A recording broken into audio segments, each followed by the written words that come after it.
My mouse stopped wanting to click, and I don't know what's going on with that, but it's really fucking annoying. Welcome, everybody, to the worst week imaginable. It was a pretty bad week.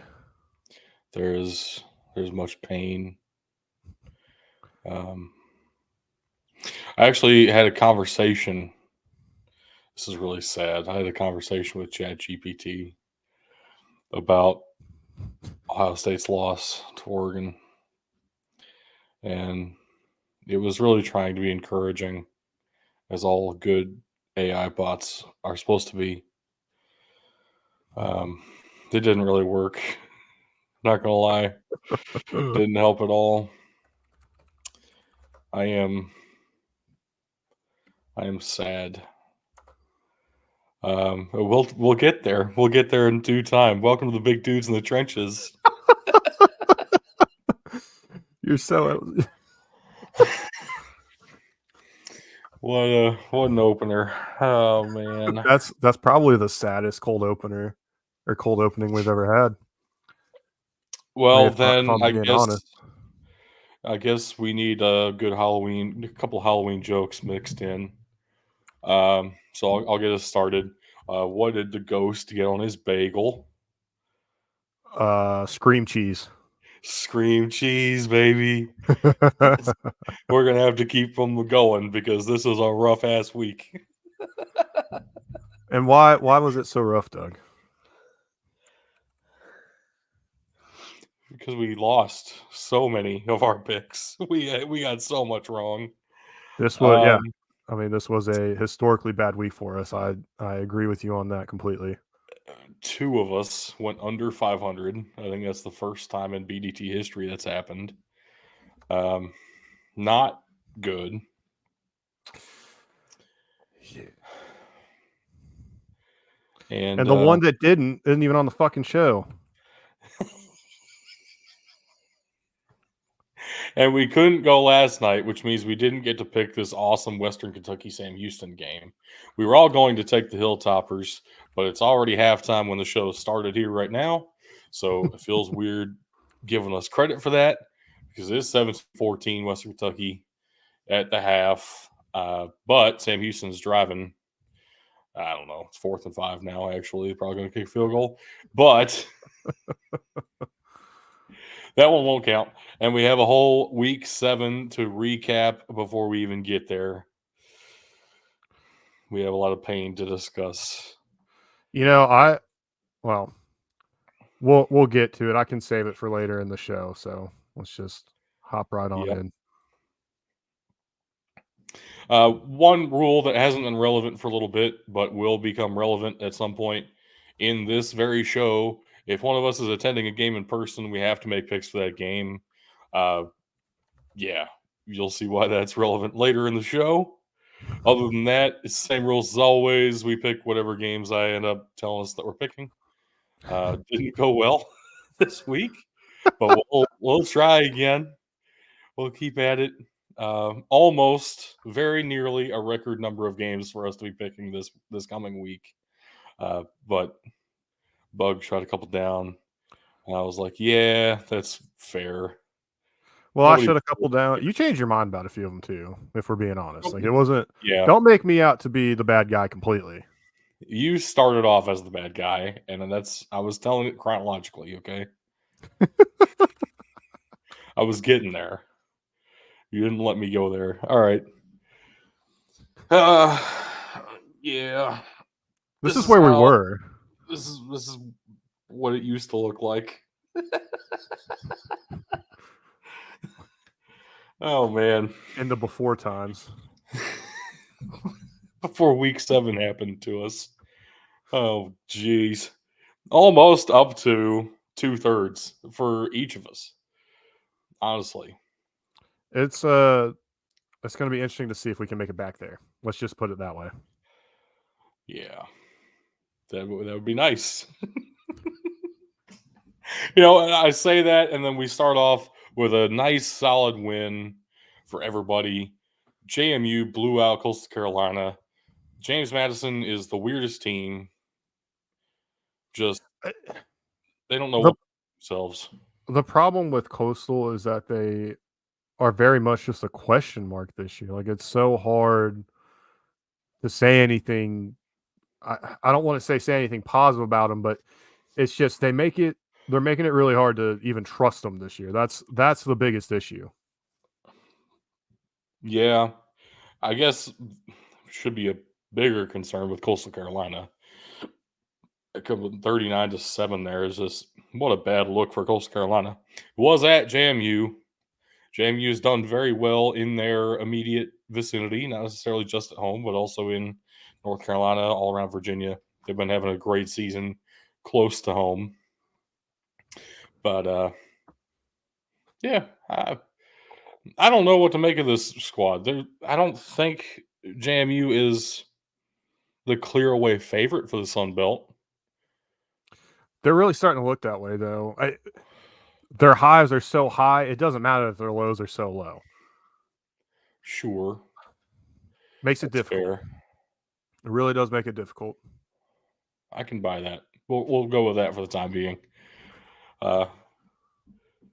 Moving right That's along. about the end of the good times. So Memphis USF did get postponed to Saturday, but I didn't feel like changing the slides because I'm a little bit lazy when it comes to that. After I've already made them, I don't feel like redoing all of it. It would have necessitated a lot of changes. So we won a game that happened on Saturday. Our Friday did not go that well, though. I had to change the color of the X on Maryland. We all picked Maryland, and our red X is exactly the same color as the red on Maryland's logo.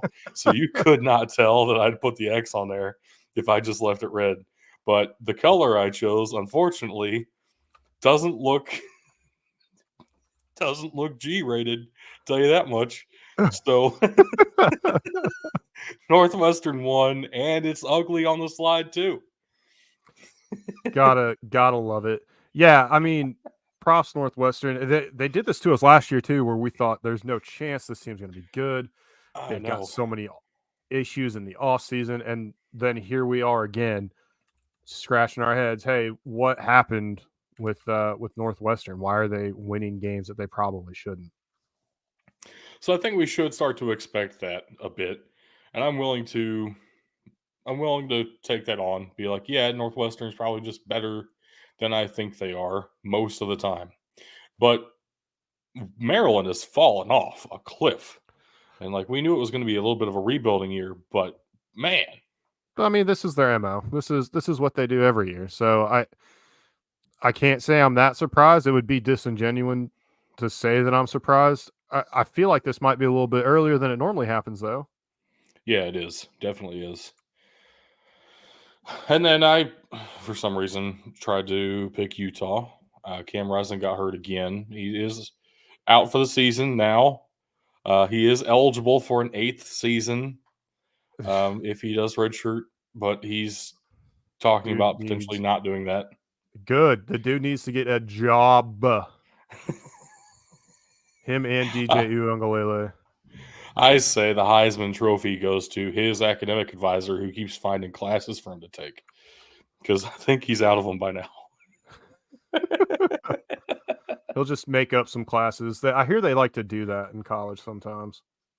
I mean, potentially at North Carolina or something, but not at the upstanding facility like Utah. What are we talking about? Maybe Arizona State's on a hot start. Very fitting for the Sun Devils. Nice to see. Yeah. Look, this Arizona State team, rather, they're a surprise in that I didn't see them starting off this hot, as so to speak. But I think the real story here is more Utah. We said it before that they go as Cam Rising goes, and that's really the situation that they're finding themselves in right now.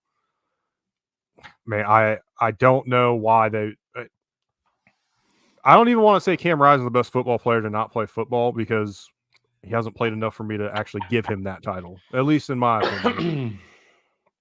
Yeah. What his best win is still probably that loss to Ohio State in the Rose Bowl. So Not a great look. But Arizona State's 5-1 right now.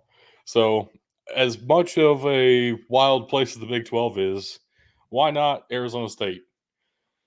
Why not? They have a shot too, I guess. Do you want to talk about Memphis before we move on? Because I mean that happened on Saturday, but it's here, so let's Yeah, talk it's about it here, now. so let's talk about it. I don't know how to feel about this team. They should have decimated USF, and certainly 21-7. They're in control of this game the whole way. It was a whole team win though. This was not a massive offensive performance from them that they just blew them out. USF had their number. USF was able to figure it out. And with Byron Brown, maybe USF wins this game. He was hurt last week and missed this game. And man, I don't know where I'm at with this Memphis team. You know, we came into this season thinking the best assimilation of players they've had, and I still believe that.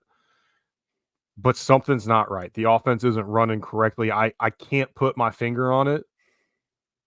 I've got a good feeling about this week, though. When we'll get there, we're talking about Memphis later in the show as well.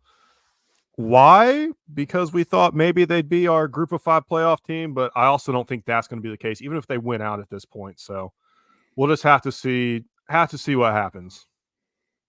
Yeah, well, we're talking about it later in the show because they're playing North Texas, who's also 5-1 somehow, and so it might actually be a decent game. But this is actually a typo, and I knew it as soon as I saw it. I was like, USF didn't score a touchdown. That's right, they got a field goal, and that was the only points they had the week. 21-3. 21-3. Grammatica hit a 52-yarder. Very nice. A guy named Grammatica hitting field goals in Tampa just feels right. I know. Perfect. But yeah, you know, better showing for the Memphis defense than I was giving them credit for initially. Very nice. Congratulations. At least one defense showed up. Sorry, that was rude. Let's move on. No, I think one defense did show up, and that would be Wisconsin's. Maybe you can say Iowa's defense showed up too, but I think that was just somehow Iowa's offense was able to just pour it on too hard. As crazy as that sounds, Washington couldn't keep up the firepower of the Hawkeyes offense, 40-16. No, Caleb Johnson played phenomenally. He's one of the best running backs in the Big Ten for sure, and has been for last 2 seasons now. So for him to be shut down against Ohio State and come back out and be as dominant as everyone knew he could be, this is exactly what we were looking for. Maybe not 40 points out of Iowa. They're a little bit ambitious. But yeah, we knew what they were capable of. And then Wisconsin, 42-7 at Rutgers. The Scarlet Knights getting a taste of their own medicine a little bit, what they've been doing to some teams. Just wiping the field with them. The Badgers showing up big time now. Does Luke Fickell have something figured out, or is this just a matter of the last 2 weeks they've been playing nobodies?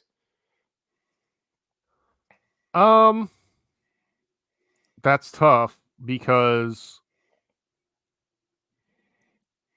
it's Rutgers. Right. It's understandable answer. I want to believe.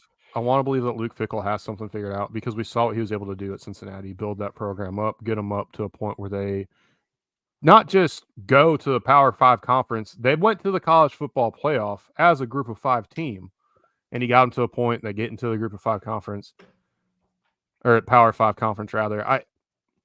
I believe in Luke Fickell. I didn't think it was working out at Wisconsin. Obviously, now I'm a believer because now something's working for him. 2 more top 5 teams on the schedule for Wisconsin later this season, though. So, uphill climb for them to make some real noise in the Big Ten this year.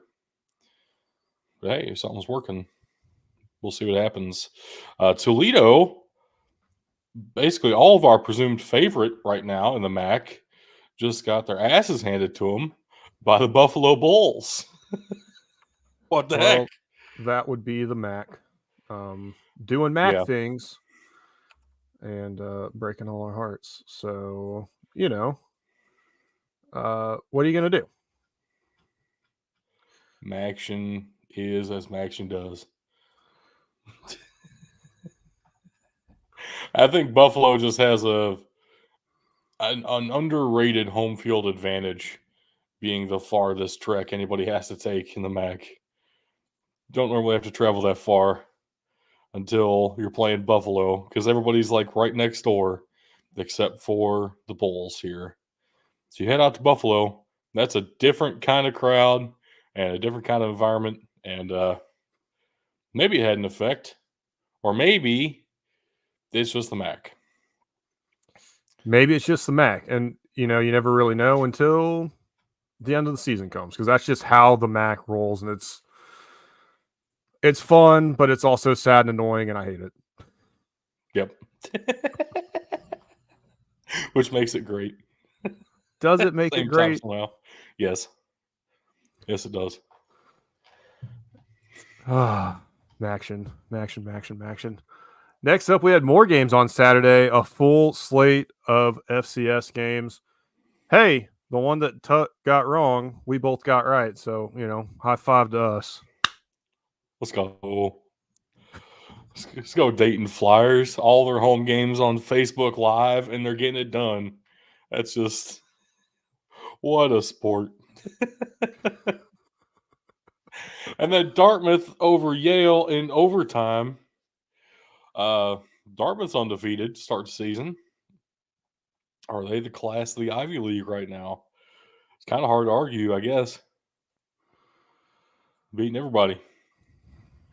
Yeah, unfortunately, because John took them. But they only won by one. It took overtime to do it against a good Yale squad. Guess going for two pays off sometimes.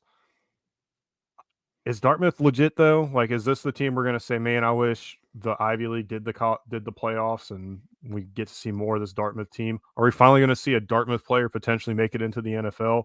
I have more questions than answers with this Dartmouth squad. And that's a weird thing that I never thought anybody would ever say about Dartmouth football. I feel like there have been Dartmouth players in the NFL before. There's just not one right now. You know what I meant. Okay. Rhode Island beat Brown, finally. Getting Brown out of here. We're not picking any more Brown games all season. Fuck the Brown Bears. Thank you, Jesus. Can we talk about that for a second? Thank you, God. I'm so tired of picking these games. It is insane. Because you knew that eventually somebody would put stock in them and they'd do this and disappoint us, make us sad, and then we'd be upset and we'd be like, well, fuck this team, we're never watching them again.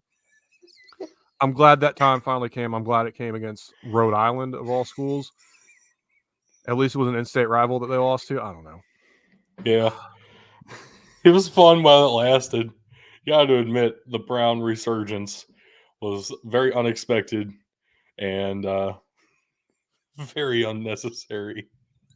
We don't need any more of that. Thank God. Hey, the game that I thought was going to be pretty close, Missouri State, Illinois State, ended up not being very close.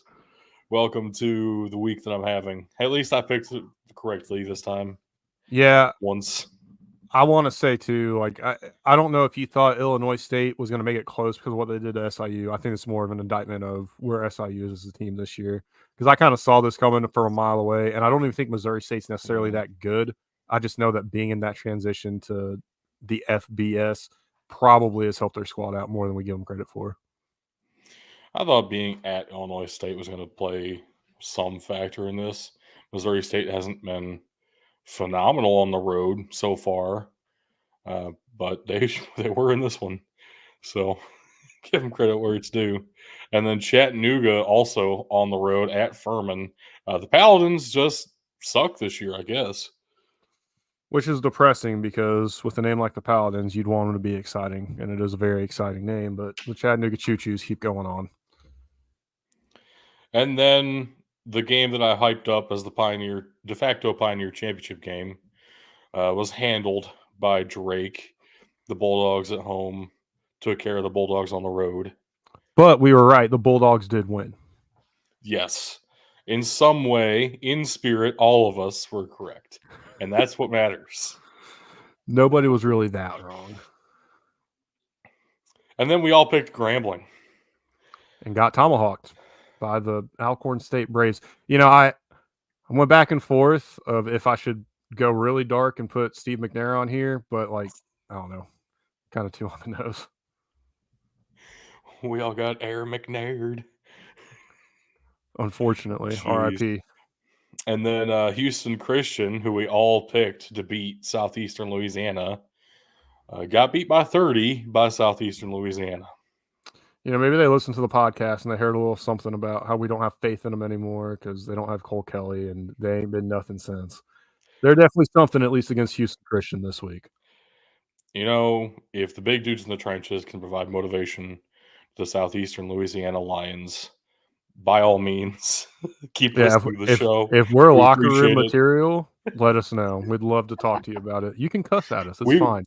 We will talk shit about your team every week if that's what you want. And then the Red River shootout was not much of a shootout this year. It looked like it might have been to start, though. Let's not get too ahead of ourselves. Yeah, and then it turned into 34-3. Texas and the Rivers over Oklahoma. The Rivers red because of all the blood. That's what we learned. Yeah, the Sooners got gored. Time and time and time again. Yeah. Hey, at least we all picked the Longhorns.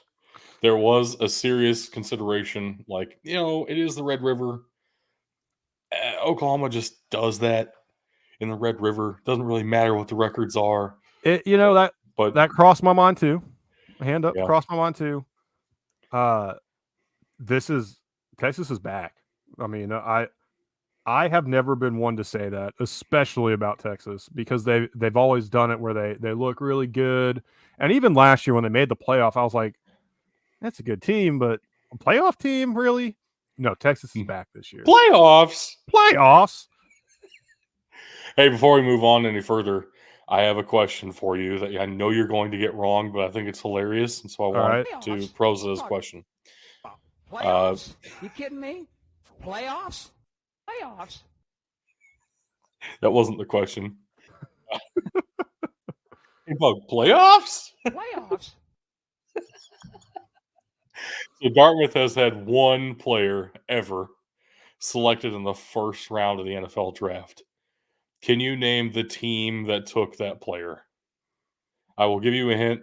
It is no longer an active NFL franchise because this was 1939. The Decatur Staleys. The Brooklyn Dodgers. Forgot they reused names like fucking underwear back in the 30s. Yeah. Bob McLeod played for the Brooklyn Dodgers, number 5 overall pick. And you know what? But you know what Dartmouth players don't have to worry about now? Playoffs.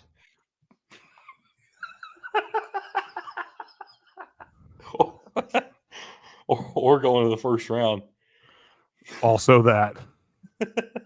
To the Brooklyn Dodgers of all teams, too. All right. Moving right along here. Penn State traveled across the country and won in overtime. Technically, such a good game. And James Franklin hates planting flags.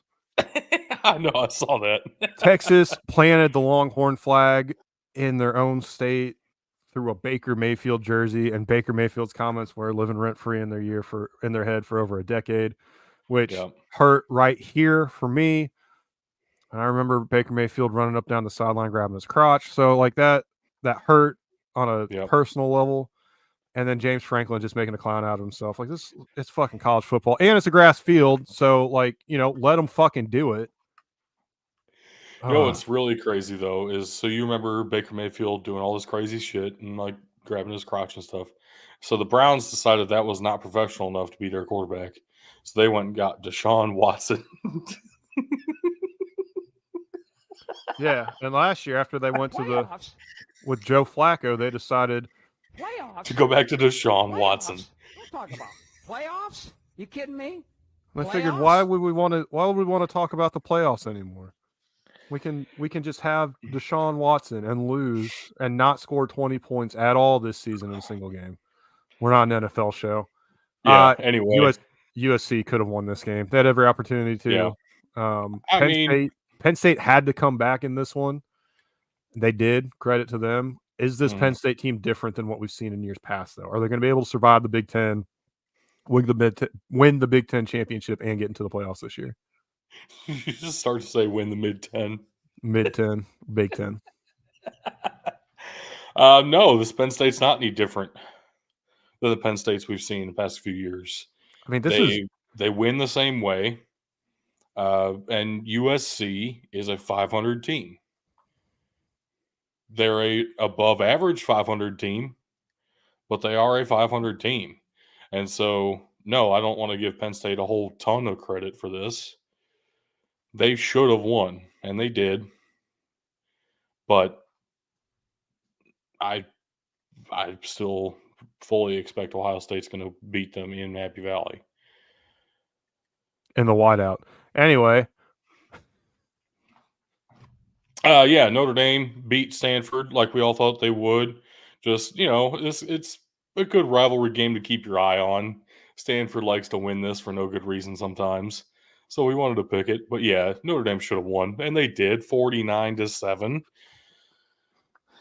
Looking like Notre Dame's going to be in the playoff. Playoffs? I knew it as soon as I started to say that sentence. I was like, we got to stop. Oh, there's no stopping this now. Louisville and Virginia. Talk about two teams who are not sniffing the playoffs. Playoffs? All right, I'm done. I'm done provoking it. No, yeah. You're doing on accident. Intentional. I'm done intentionally provoking it. No, so this game was actually kind of incredible. If anybody got to see this game, I live in Louisville. I say obviously because I've said that on the show several times. I'm a U of L grad. Several coworkers went to U of L as well, and they're all big Louisville fans. Not necessarily, but I keep up with the games because I went there and I live here and all that kind of stuff. Met up with a buddy on Saturday night. Right after this game ended, he was like, dude, I about had 7 heart attacks watching this game. This was the worst win I've ever seen in my life. But it's a win.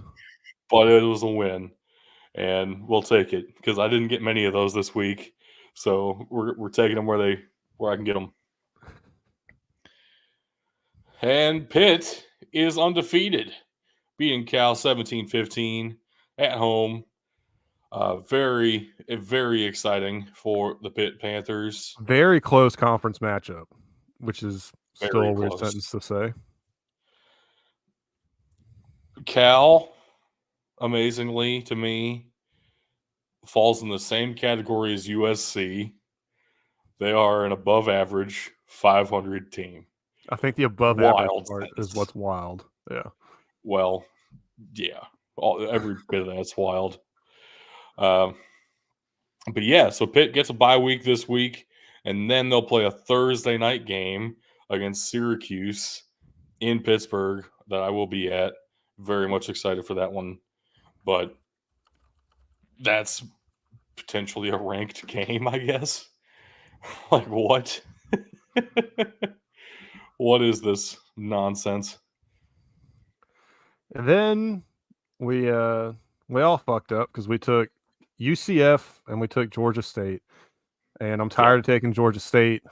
Tug fucked us when he said always State, never Southern. And he led us down a path to get monarched, which is way more beautiful to watch than getting bearcatted because what the fuck is that thing? That's ugly as fuck. And that's actually what it looks like.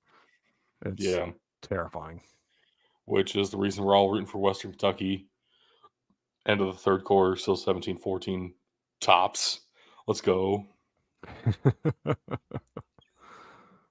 But yeah, Old Dominion is another team that is better than their record.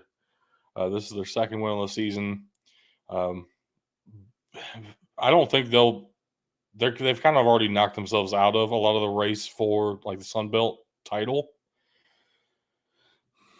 but they can put together some wins. I fully expect this team to be bowl eligible by the end of the year, which is kind of crazy because they are 2-4. Like it's an uphill battle to climb, but winning at Georgia State like this, that's one of the wins that you need to start pulling out of the hat, and they were able to figure out how to do it.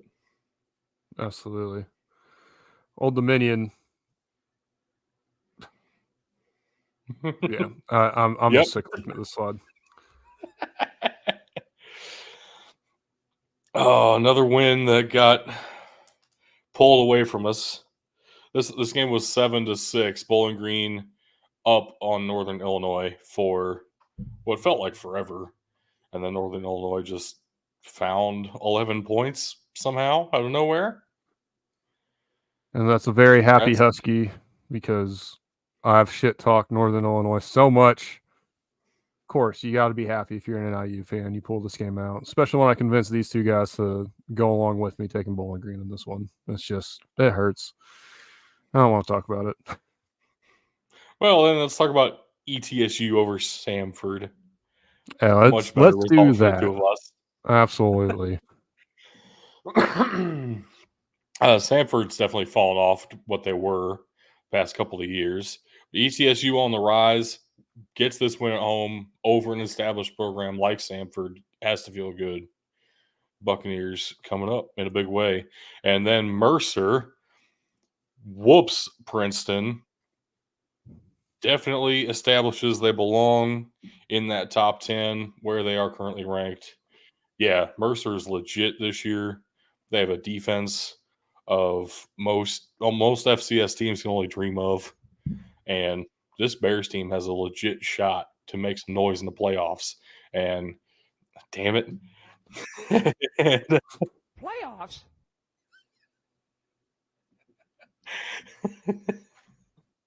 And I'll say this. I've been saying pretty much every week since we started picking Mercer. It's about 2 more weeks they'll fall off. About 2 more weeks they'll fall off. About 2 more weeks they'll fall off. And I'm going to stick to that because it's safe. But I'm also going to stick to it because it's still Mercer. There's still a lot of demons they got to exercise for me to fully believe in them. They're well on their way to it. And if they do make it to the end of the season and make it to we'll have a good time cheering on the Bears and their deep run.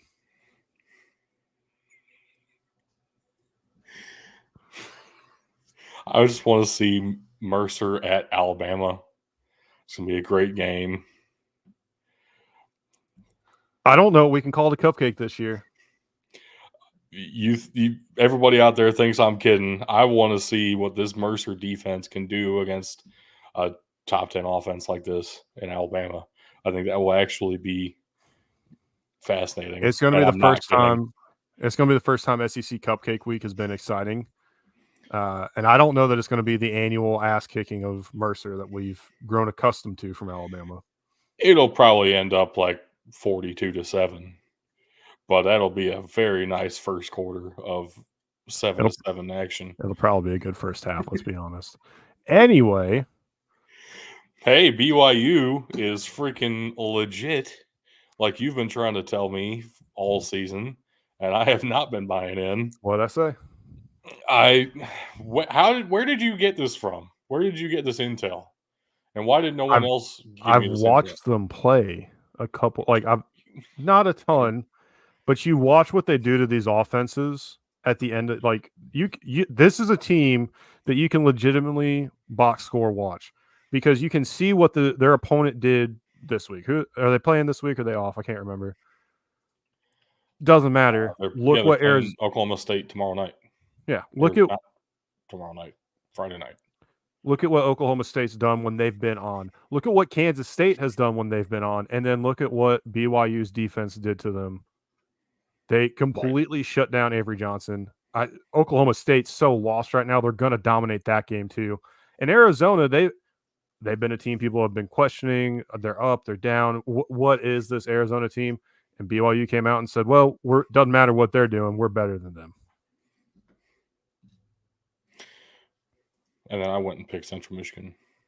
I don't know why. Well, I mean, it was a 2-point game. It's not like I was insane. I mean, but I don't know why you picked Central Michigan. Fuck you. And then did you just pick the Western Illinois game to try and troll me, even though we knew that UT Martin was going to win? I picked the Western Illinois game because Western Illinois was on a 2-game win streak for the first time in a very, very long time. And I thought it'd be fun to keep track of this. But yeah, we all knew UT Martin was going to win. 45-17, Skyhawks. Well, we didn't know it'd be 45-17. Yeah, I think it's safe to say that Western Illinois, whatever they had going, it's over, and they're very much back down to earth at this point. well, whatever they had going, as in the opponents they were playing, they're not playing Charleston Southern all season, just once. That's true, very true. And then Northern Arizona at Montana. Montana, you could say they got back on track. This isn't exactly the kind of performance that you would want out of a deep playoff team like people expect Montana to be. Northern Arizona has been decent this year and have given a couple of folks some scares. They are... It's an 11-point game. I understand that. It felt closer than this, and it shouldn't have, is what I'm getting at. Yeah. Something's not right about this Montana team too. And I don't know this necessarily that they lost so much. I think it's more that they just haven't found their way again. It feels kind of like the whole situation with Memphis where you think this should still be a good team and something's just not quite right with them. Hopefully they get it figured out before it gets to be too late. But it's going to be interesting to see if they can pull it all together. And Stephen F. Austin heads into Lamar and wins by a touchdown. Very exciting for the Lumberjacks. Absolutely. And Southern Utah absolutely lights up Eastern Kentucky. Now, you've had doubts about EKU all season. It looks like they're finally founded. Yeah, as soon as I pick Eastern Kentucky to win a game. I know. Let's move on, please. I don't want to look at this anymore. It's terrible. What the hell happened? Why did Colorado State win a game? It's not allowed. I don't know. They're soft, fluffy Rams. They're not a good team, and yet they took out San Jose State. This is depressing. It's very sad. Yeah, we were all riding. Well, I don't know if we were.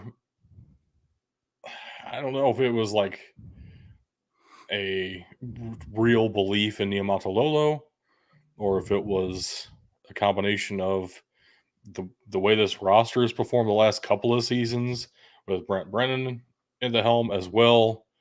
San Jose State has felt like a better team than Colorado State for several years. Yes. And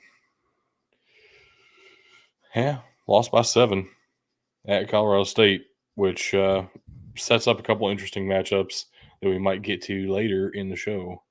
Florida took Tennessee to overtime, but could not pull it out in Knoxville. Tennessee does win 23-17.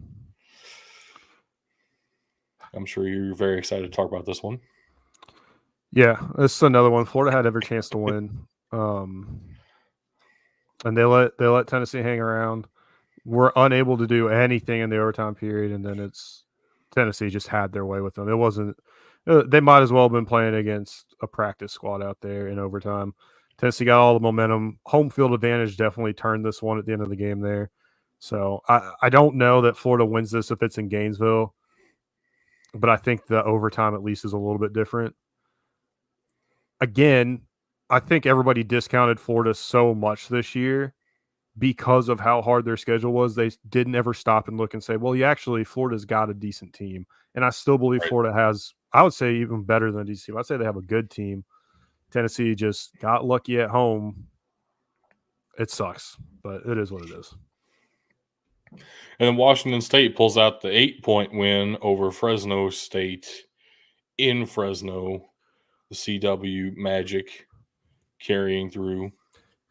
Yeah, and I think Fresno is a good team as well, but I think Washington State's still better. I think them and Oregon State for that matter, they're left kind of trying to hold the Pac-12 together. They want to keep some of that pride around.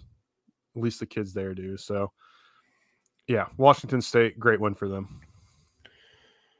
Huge 60-yard pick six in that game as well for the Cougars. There is a very real possibility at Washington State goes 11-1 and then doesn't even get ranked at the top 25. Yeah, which is pathetic, but they're not Notre Dame, so they don't get that luxury. Right. That loss to Boise State's massive. Yeah. Well, Texas State beat the crap out of Arkansas State. At least they're still champions of life, though. I know. You have to say it every time. Hey, Texas State looks really good at home. Other than that, who knows what this Texas State team is. At home, they look so good this year. I want to talk about this next game because obviously we're going to talk about North Texas later. I think this is more how good is Florida Atlantic than how good North Texas is. This is the same thing we've seen with North Texas in the past where that defense, you can't really ever have too much faith in it. Even when it seems like everything's going right, I think it comes down to the coordinator and play calling here because FAU is pretty universally not a good team this year, and they put up 37 on North Texas. Yeah, and two of us even picked FAU to win, which I know. Again speaks to the lack of confidence that anyone can ever really have in North Texas. But they do pull it out by 4 points. And then Southern takes Texas Southern to overtime at Texas Southern, pulls out the win. And the Jaguars were just lurking, ready to pounce on us. This sucks. This sucks so much. We've only picked one SWAC game correctly this year. I hate this. We gotta get it right at some point. We just have to. Gotta figure it out. I don't want to.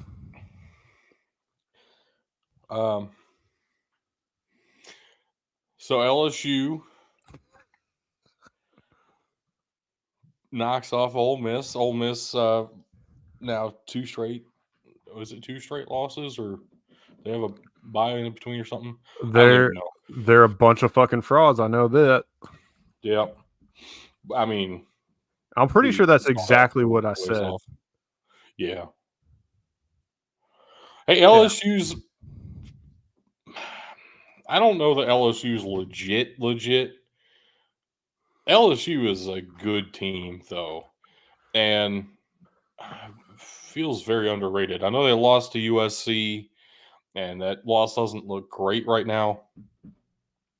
Garrett Nussmeier, though, is playing at a pretty high level, a pretty underrated high level, and I would be willing to bet on LSU going forward. They're going to make some noise deep in the SEC later in the season.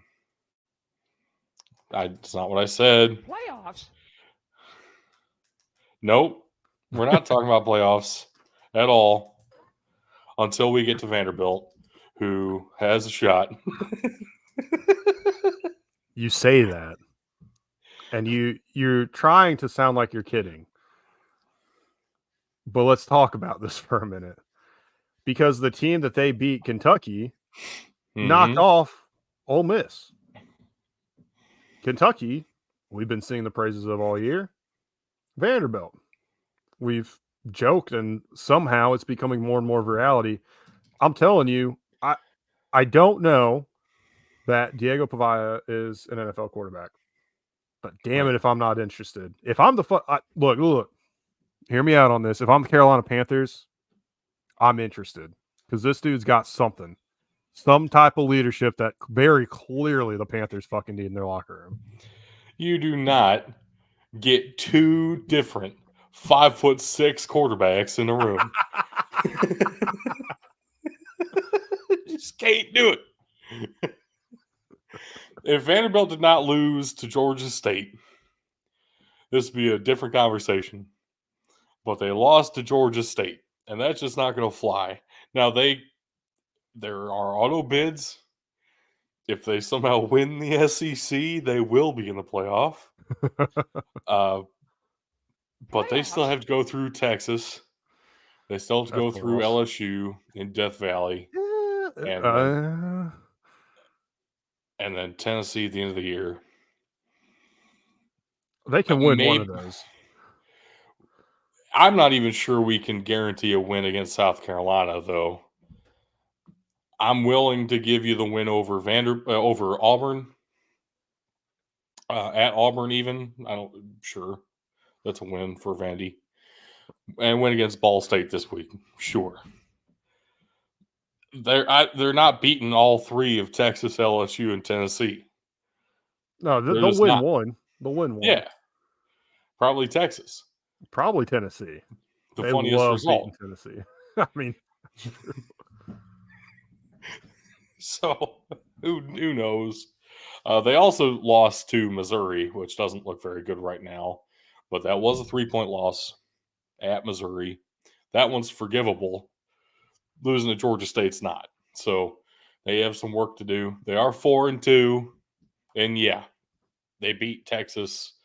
We're talking about a ranked Vandy for sure. Anything can happen, I guess. Now the story changes. Before I let you loose, worth mentioning, Tug took the skunk this week. He picked Ohio State, Ole Miss, and Kentucky. I think this is his first skunking this year. It's not. No, you're probably right. Anyway, the floor is yours. Before I give it to you completely, though, well, I have a point to make when you're done, and it's probably going to open into a much bigger conversation. But I will say, everything you said and were worried about with Ohio State, I didn't see any of that going during this game. Everything that you said they need to do better on, I thought they did pretty well. What I was curious about is how this defense was so good. Is this more an indictment on them having a bad game, or is Oregon just that good?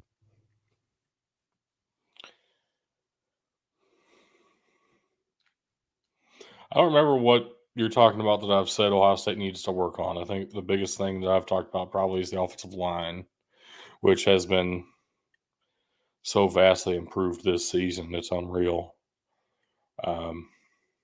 Compared to watching the offensive line for Ohio State the past 3 years. They've really improved some of those things. No, the issues in this game were purely on defense. Everyone's going to point to a couple of freaky plays when Ohio State was on offense as the reason Ohio State lost this game. That weird offensive pass interference on Jeremiah Smith at the end of the game that the refs just hadn't been calling all game until that. Yeah, that sucks. Will Howard going down. There was a 1 second on the clock when he went down. The clock should have stopped, but there are no decimal seconds in college football. The clock turned over right as they looked up. It's on zero. It is what it is. You can't let the game get to that point. The reason the game was at that point is because the defense played so damn poorly. This has been a top 5 defense in college football in basically every category until this game. So you have to wonder why, which is exactly what your question is. And I took the roundabout way of getting back to that.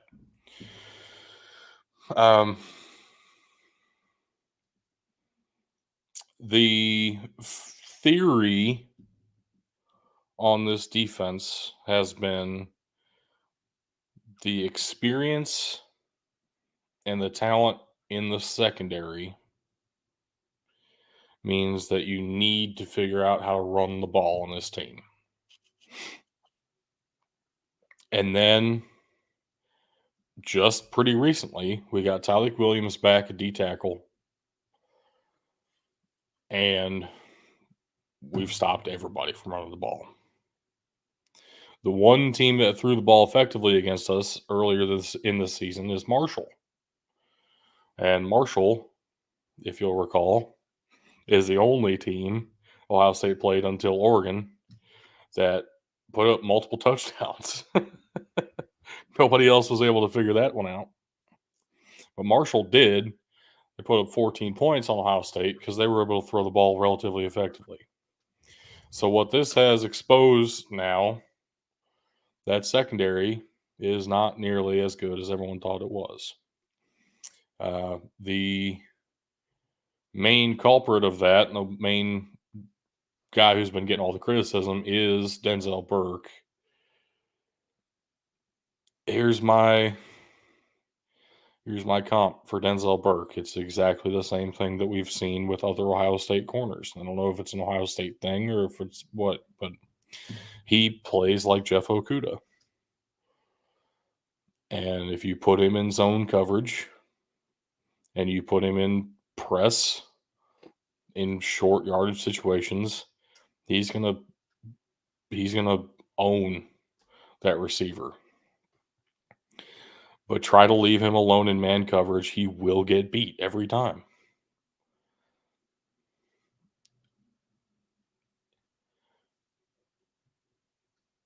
Our defensive ends right now are two senior defensive ends who have been in the program forever, and we have such an incredible history of producing top-end edge rushers. They just aren't that. And I think people need to stop expecting them to be that, because JT Tuimoloau and Jack Sawyer just don't rush the passer. They are great run-stopping defensive ends.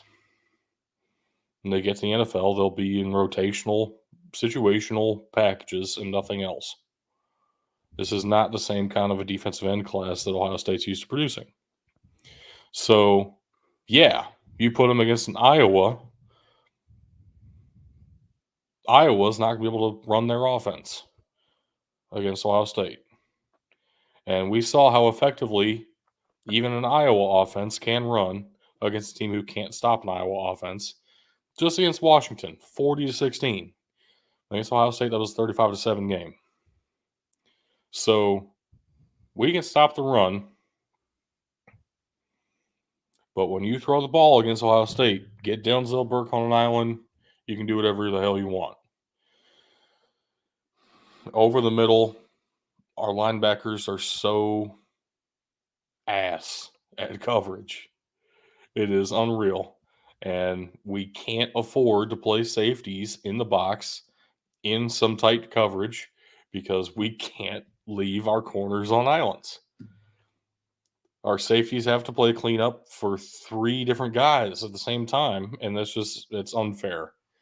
I think our safeties are potentially, along with Tyleik Williams, they're the most talented parts of this defense. But it's just that's unsustainable. So the NCAA just changed the rule after this game about that 12 men on the field penalty. Yeah, Oh, go ahead. You can't let it come down to that. I agree, and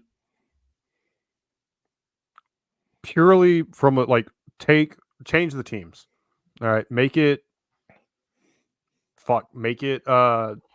Southern and Texas Southern. Do you still think the rule needs to be changed? Like, take emotion out of it. Do you think the rule needs to be changed? Like, is it the right call, or is it an overreaction to help a blue blood top program in the country? It is the right call because of the way other dead ball defensive penalties are handled. That's fair. This is a special unique situation for this one penalty that's handled differently than other dead ball fouls on the defense. So yes, it should be more in line with that. But that's not people trying to use that to justify Ohio State losing. I mean, you can't do that. And you say it shouldn't come down to that, and it shouldn't come down to Will Howard sliding and time running off the clock. Personally, I thought there were 2 seconds when he started the slide, which is where they consider the ball down. So Right. I get that. I'm with you on that. But the whole end of the game, right? College football's changed a lot in the past year. Players have have earpieces in their helmets now. Why is nobody yelling in his ear, snap the ball, snap the ball, snap the ball? So much time ran off. That's number one. So it's not even because a lot of people want to put a lot of this blame on Will Howard, and I certainly think he deserves some. Those microphones do turn off at a certain point in the play clock. That's fair. But again, nobody noticed that the game clock was running. I digress. You then have him run, slide. That's an issue in of itself. But I want to go back to the pass interference. Why were we throwing the ball there? Why is Ohio State saying, you know what, we're going to keep passing the ball? They're already in field goal range. They get that pass interference, and called all game or not, right? Called all game or not, you're still throwing the ball. Nothing good. Like, there's more bad that can happen when you pass the ball, right? Throw the ball, you get a pass interference. Ooh. Now you're out of field goal range. I think that's when you get down to it, right? The situation they found themselves in, that was the call that I think really put the nail in the coffin for them. I disagree. So that pass, if it were completed, no penalty, that's 8 yards with 3 seconds off the clock. We don't get that running the ball. And this is the exact kind of situation that we were in against Georgia that everybody criticized Ryan Day for running the ball. And I criticized him for running the ball in that spot because it was not effective. We saw Quinshon Judkins fumble for the first time in 2.5 years in this game already. Why risk that? Throw it to Jeremiah Smith, who's been one of the most reliable receivers in the world of all time as a true freshman. Will Howard had been on fire this game. Will Howard is absolutely not the reason Ohio State lost this game. Will Howard and Jeremiah Smith are more surefire in that exact moment than handing the ball to Quinshon Judkins was. Travion Henderson broke a couple of big runs. Other than that, he was held, other than those two, he was held to like 2.5 yards a carry. I'd much rather take the 8 yards with 3 seconds off the clock. And the way Jeremiah Smith played that, again, the way he played it was not called pass interference earlier in that game for both sides. So I think there's nothing wrong with that play call. It was 15 yards. That in itself, yeah, that knocked us out of field goal range. Yeah. Theoretically, we could have run it and gotten 2 yards and taken a timeout and kicked a field goal. But that puts us right in the same exact spot we've been in a couple of times previously in big games where we weren't aggressive enough at the end. We didn't stick to what we were good at the end of the game. We missed that kick. Everybody's blaming Ryan Day for running the ball. So, again, we had several drives before that. Ohio State had opportunities to get off the field on defense, couldn't get it done. We're giving up open looks in spots that we thought this secondary shouldn't be capable of giving up open looks. And Oregon was able to move the ball pretty effectively. Mm-hmm. So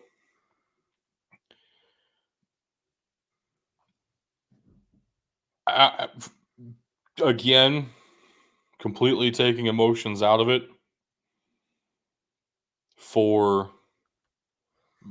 forget the calls. There were a couple of calls that went Ohio State's favor, honestly, in this game as well, especially early in the game. So take all the wild ref stuff out of it. Take the pass interference, take the 12 men, all the penalties out of this. This is a 1-point game on the road against a top 5 team. Yeah. 2 time zones away. That does matter. if this were Florida at USC and USC won by 1 point, I'm saying, holy shit, this was a phenomenal game.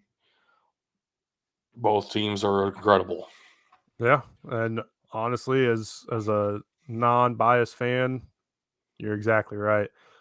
I will also say, though, you talking about needing to reprogram your brain, somebody who does not listen to this show, who is also a massive Ohio State fan, Ohio State alum, he said the same thing to me when he walked into work. He said, they're still in the playoff hunt, and I have no idea. Like, it's going to take me a while to figure that out. I have no idea what just happened. Yeah.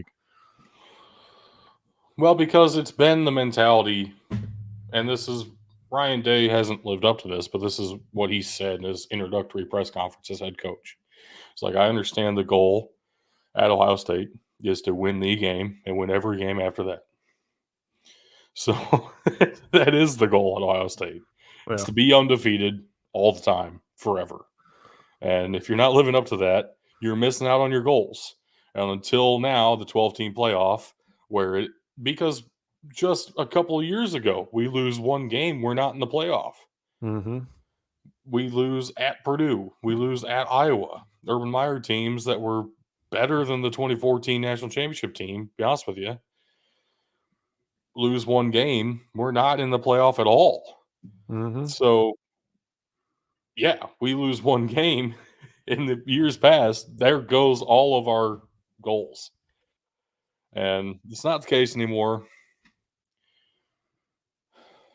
But damn, it sucks.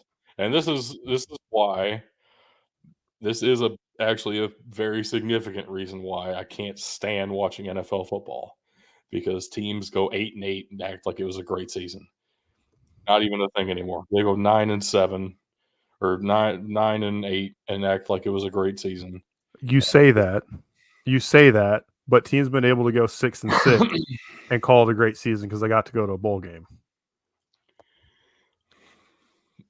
Sure, but we're not talking about college football. Contenders. This is the first year everybody's had a chance at the championship, which, okay, maybe it was too soon for me to say that to you on Saturday. But this is the first year everybody's had a chance at the championship. No matter how small, it's a non-zero chance. Yeah, well, you're not going to win this argument with me right now. I'll tell you that much. So let's just move on. Oh, Iowa State, they cycloned the Hillbillies in West Virginia. And, yeah, that's what we get for going with some Hillbillies. Iowa State wins it 28-16. Oh, they're undefeated. Cyclones are undefeated. Unreal. Yep, they have a better shot at the playoffs than Ohio State does now. Oh, my God. Syracuse and North Carolina State. I don't know what's going on with the Wolfpack. I don't know. We're going to figure it out. Props to Syracuse for getting a big win on the road, because I didn't think they had it in them. I agree, even though I picked the orange. I still agree. And then props to Tug for taking his team and riding this ship into the ground, because Air Force got absolutely destroyed by New Mexico. And that's been fun to watch on that end. On the other side of the ball, you know what? If Tug's here next week after they lose again this week, maybe we can have this conversation. Or even if they win this week, we can have this conversation. But I'll save that for next week. The biggest surprise to me of this game is that Air Force was able to score 37 points. Yep, I agree. Oh, it's just brutal. And this slide is disgusting. We got so much going on here. We got a double skunking there. We got a double skunking here. Oh man. Let's go through this. Minnesota's good, I guess. Minnesota is the one team that saved this from being the ultimate skunk and just skunks and shit and smell everywhere. UCLA couldn't get it done at home. Minnesota traveled to LA for a conference game and took care of business, 21-17. Meanwhile, Georgia Southern and Eastern Washington knock off Marshall and Sacramento State, respectively, who we all picked. Oh, Jesus. I don't want to look at this slide anymore. Yep, sounds about right. Next up, we had Kansas State at Colorado, and Colorado only losing by 3 seems unreal to me because I believe in this Kansas State team so much, though. I know, and I still hold to my guns that I don't trust Kansas State on the road ever, and just Colorado's not good enough to overcome that. But yeah, I'm still not really going to trust Kansas State on the road to do traditional Kansas State things. That's fair. And I thought Idaho was going to show us that game against UC Davis was a fluke, but I discounted the fact that Montana State's pretty fucking good. Yeah, there was a very real chance that Montana State broke some things in the FCS this week by winning how they did, because North Dakota State, South Dakota State is number 1 at number 2 this week. Montana State almost ruined that and relegated that game off of ESPN2. But we got a number 1 versus number 2 Dakota Marker still. Montana State's so good, dude. It's ridiculous. It's insane how good the football in the middle of the country in the Great White North, almost the Great White North is. And last but not least, Aston Jeanty continues his Heisman run as the Boise State Broncos knock off Hawaii 28-7. No surprise there. Let's hear some Jeanty stats. So he ran for 217 yards and 1 touchdown in this game on 31 carries. The bigger thing to me, though, did you see Travis Hunter go on a podcast talking about how, think about the Heisman Trophy, man. We're talking about comparing a guy who plays both sides to a running back who's pretty good. And I'm thinking, okay.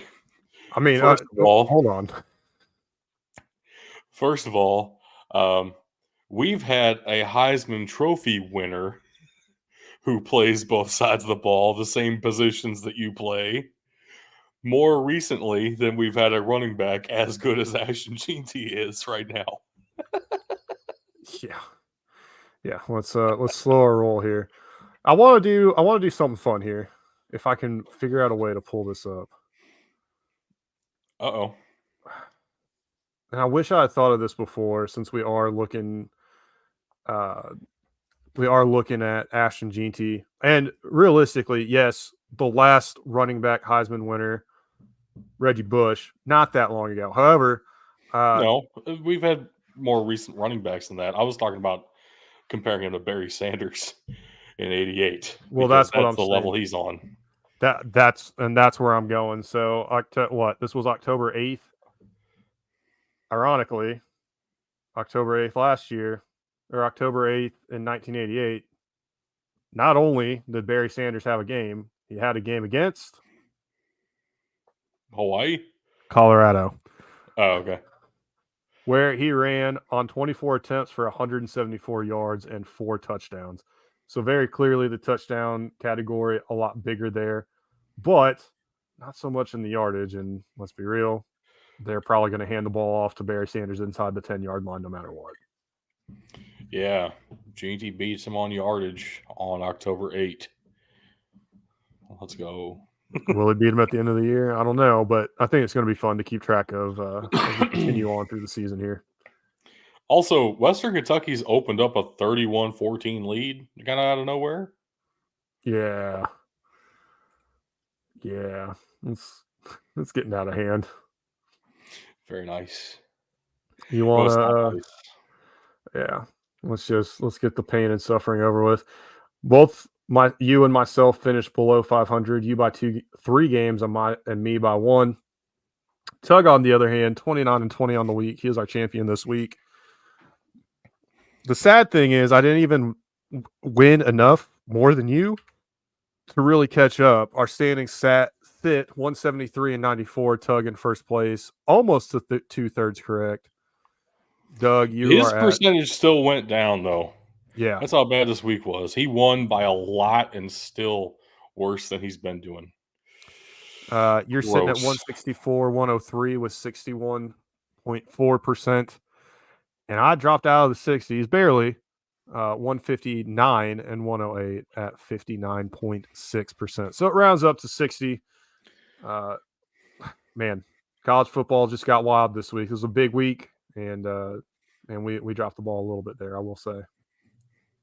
Hey, big week this week as well, though. Ain't nothing to it but to do it. Let's get started on. Go ahead. I cannot continue to support Georgia State. We're picking Georgia State at Marshall. Tug's going to ride this one into the ground. I'm going with the herd. I've got to get the stank of Georgia State off of me. Me too. That's what I'm hoping for here. That's my entire rooting interest in this game is Georgia State needs to get their ass handed to them in a game that I pick against them for once, please. Other Thursday night game, Boston College at Virginia Tech. I might be missing something here with Virginia Tech. I've been so channelized on what Boston College has been doing this year. They're not as hot as they once were, but, man, I still like them. They ain't as good as they once was. There's good ones as they ever were. Virginia Tech's actually 7.5-point favorites in this one. It sounds like a great game for Boston College to win. In Blacksburg. With one of the greatest traditions in college football. Playing a popular song. Yep, that's the greatest tradition ever. No, Virginia Tech's been playing a lot more like what people expected them to be playing like really the last 2 weeks than they were earlier in the season. And I know one of those last 2 weeks is a loss to Miami, but was it really a loss? Or is the ACC conspiring up there? Who knows? Who knows? I'm taking the Hokies. Friday night, we have the stuff of legends. Purdue plays like shit unless your team has a funny little number next to it. And guess who that is? The Oregon Ducks heading into West Lafayette. Tug's going with the spoiler makers. I think I've taken Oregon every chance I've gotten, so I couldn't change now, but man, it would be funny. It would be something. Honestly, at this point, I don't even want them to lose this game. It'd be ideal in my mind for them to be undefeated, and then we get to beat them in Indianapolis. That's my hopes and dreams, I guess. That's all I have to live off of now. Fresno State at Nevada. What are you seeing in Nevada here?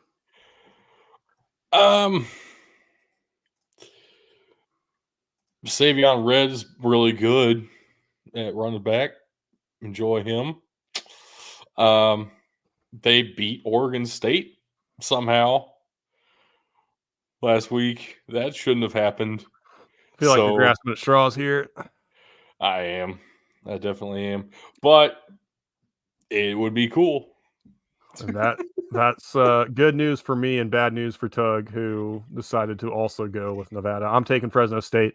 Look, what they did against Washington State got me believing. And Fresno State's always a tough out. So even on the road, I haven't seen anything from Nevada that's really impressed me enough to want to take them here.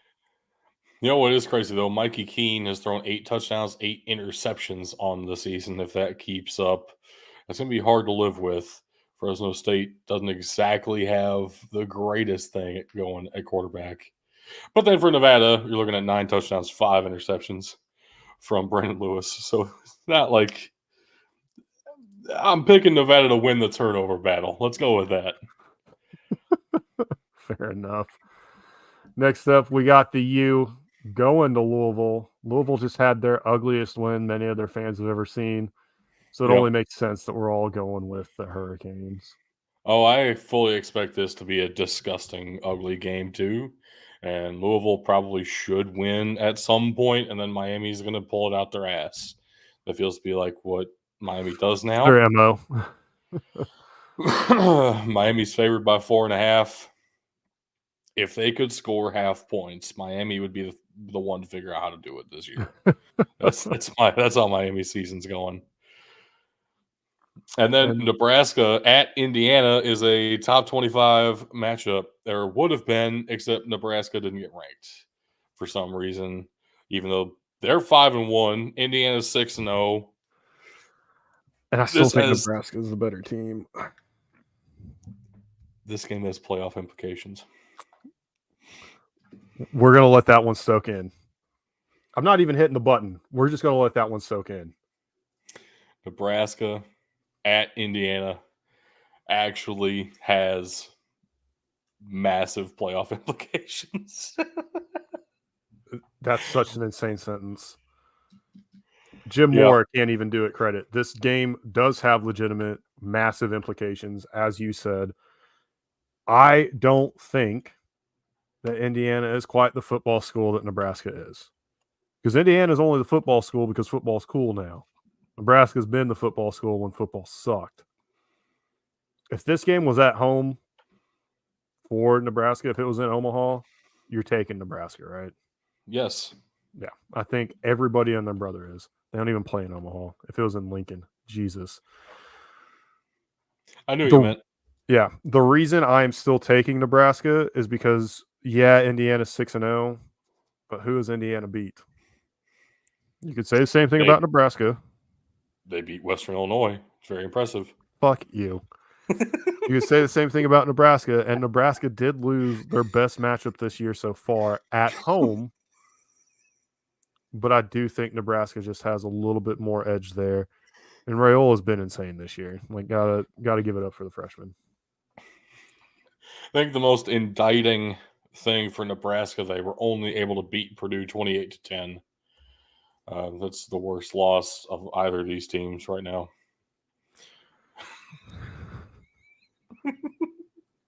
Oh my God. Next up, Mizzou hosting Auburn. I really wish I had any faith in Auburn. I just don't. Me too, but I feel like Missouri is just not right. They're not as good as they should be either. We've talked about Luther Burden on this show recently too and said he's not what we thought he was going to be. He's not even the leading receiver for this Tigers team right now. Yeah. Missouri Tigers team, because they're both Tigers. Stupid. I promise you this. Tiger action. The Tigers will win. Hey, we said that about the Bulldogs last week, and we were right. Listen to us in this game. The Tigers will win. Yeah, just bet on the Tigers. Can't go wrong. We are all going with Missouri, though.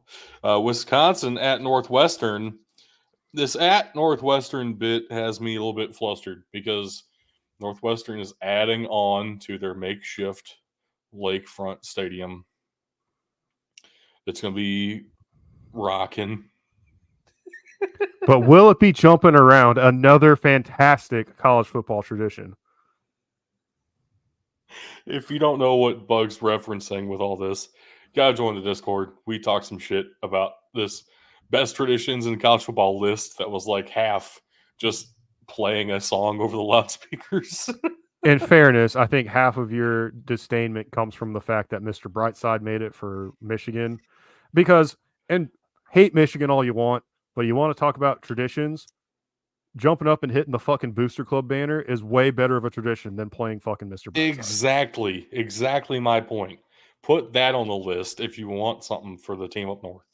Not Mr. Brightside. No. I'm pretty sure that song's about getting cheated on too. Anyway. Exactly. The song's about cheating. I guess it fits. All right. We're all picking the Badgers at Northwestern. And we're all picking Rutgers at home against UCLA. I think this is more a statement of the Bruins are not playing well this year against traveling all the way across the country in a Big Ten battle. LA to Piscataway. This is a game. This is a noon kickoff. So go back 4 hours. That's 8 a.m. in UCLA. You know these kids aren't getting up at 8 a.m. on a normal day. They're not going to be awake until the third quarter. That's right. They're waking up at 5 a.m. hitting the weights, baby. Right. Wait, this is UCLA we're talking about. Never mind. Arizona State at Cincinnati is also at noon. A Big 12 game with actual Big 12 implications now. Wouldn't have been able to say that in the preseason, but we head to Cincinnati with some things on the line for real. Arizona State 5-1, Cincinnati's 4-2. But the bigger news for this one, Arizona State's starting quarterback will not be playing. Jeff Sims steps in. And if you recognize that name, it's because of how bad he sucked in Nebraska so much that it made the news, or how bad he sucked at Georgia Tech at the end there, and how that part made the news as well. This is not good news for the Devils. And the line jumped considerably in Cincinnati's favor since this broke. In my defense on the slides, I had picked Cincinnati before that news was announced today. So I'm just a crazy person. But I'm going with the Bearcats. Yeah. I wouldn't change my pick, even after what That's they fair. did last week. So maybe I'm the crazy person. Hey, you still have Cam Scatterboo on your side, I do. which is never a bad side to be on. I do. And next up, I get a slide where I get to take two cocks, but not in a cockadoodle duel. I just realized what I said. Louisiana is going to the teal turf to take on Coastal Carolina. I'm going with the Chanticleers. You and Tug are taking the Raging Cajuns. Is the only reason you're taking the Chanticleers because it is a massive chicken? I get to have two cocks on screen at once. And really, there's three because you are also taking South Carolina against Oklahoma. I am. But I want to talk about the Raging Cajuns for a second because I think it's been lost in translation. People talking about how Billy Napier's time there and how great he was, and then he goes to Florida and it's kind of falling apart. Is it a culture thing? Is it just a program thing with Louisiana? They're doing really well. Feels like the Cajuns might be the biggest challenger to JMU in the Sun Belt. Texas State isn't exactly playing well on the road. Louisiana wins this one. We need to have a conversation about the Raging Cajuns playing for that title in the Fun Belt. I agree. But I want to talk about South Carolina because this team has been so up and down, and it seems like they've really gotten off the rails since that LSU game. I've said it on here before. Oklahoma is the team to get right against, even if they're having to go to Norman here. I say that because Oklahoma has struggled more than I think people thought they would, especially if you're an OU fan. On the flip side of this, South Carolina is coming into this one, and they're actually this is a game that they should win. I don't know if they're the favorite, but if you asked me at the beginning of the year who's going to win South Carolina, Oklahoma, I'd have said South Carolina. They've got to go in and get some of their moxie back because they are too good of a team to be where they're at right now. They've shown it. They've proved it. This is the time to get right for them. Oklahoma is a 1.5 point favorite, which tells you on the neutral site it would go to South Carolina. Offensively, any Oklahoma fan could have told you this, but offensively, South Carolina carries every stat.